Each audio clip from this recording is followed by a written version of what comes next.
Correction de Centrale Supélec Mathématiques 1, filière TSI 2025. Je fais une correction rapide des deux premières parties. Reste ici situé en SP et situé en sup. Il y a beaucoup de questions instructives qui sont accessibles dès la sup. Je laisse lire le blabla introductif et on passe à la question 1. Soit lambda dans R, U dans Rn, V dans Rn, montrer que la norme de lambda U est égale la valeur absolue lambda fois norme de U, etc., etc. Pour le premier, on revient simplement à la définition. Donc on a des lambda carrés là qui vont multiplier chacune des coordonnées. Et donc avec le carré, le lambda sort avec une valeur absolue.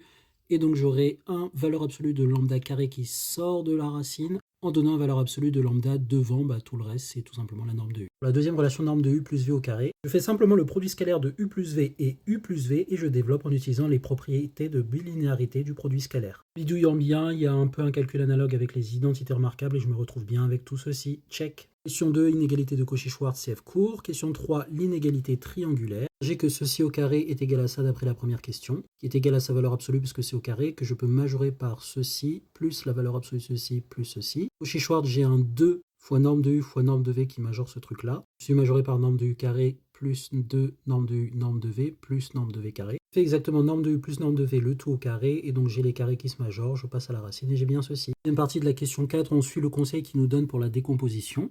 Donc en décomposant comme il le dit, j'ai norme de U qui est égale à ceci, et d'après l'inégalité triangulaire, c'est norme de U plus V plus norme de V, puisque j'ai la norme de moins V qui est égale à la norme de V d'après la question 1. J'ai le facteur moins 1 qui sort en valeur absolue, ça me fait un 1. Donc en passant le norme V de l'autre côté de l'inégalité, j'ai bien norme de U moins norme de V qui est inférieur à norme de U plus V. Je refais la même et j'ai norme de V moins norme de U qui sera inférieur à norme de U plus norme de V avec la deuxième indication qui est ici. Vu que j'ai un mec et son opposé qui sont tous les deux inférieurs à ça, j'ai bien que la valeur absolue du truc est inférieure à ça. Parce que l'un est positif, l'autre est négatif, peu importe lequel, mais les deux sont inférieurs à ça. Donc la valeur absolue, le positif, est inférieur à ça. Partie de question 5, on veut le signe de ces expressions. Je te laisse lire la question. On a x étoile qui est plus grand que x1, donc au dénominateur c'est strictement négatif. Au numérateur c'est positif puisque g de x étoile est le minimum. Règle des signes, tout ça est négatif. Règle des signes, tout ça est positif. En haut, même bail. En bas, j'ai x2 qui est plus grand que x étoile, donc positif. Pour déduire, g' de x étoile est égal à 0. J'ai deux taux d'accroissement. Prendre la limite, donc quand x1 tend vers x étoile, vers x étoile par valeur inférieure, et x2 tend vers x étoile par valeur supérieure, vu que la fonction g est dérivable sur r, elle est dérivable en x étoile. Donc ces limites sont les mêmes. Et ça c'est positif, donc la limite de ce truc-là est supérieure ou égale à 0, mais ça c'est négatif, donc la limite de ce truc-là est inférieure ou égale à 0, mais comme les limites sont les mêmes, on est forcément égal à 0. Check. Question 6, je te laisse lire la question et on applique la question précédente en ces deux fonctions. Tiens que les dérivées partielles en x et en y de f s'annulent bien en x étoile, y étoile.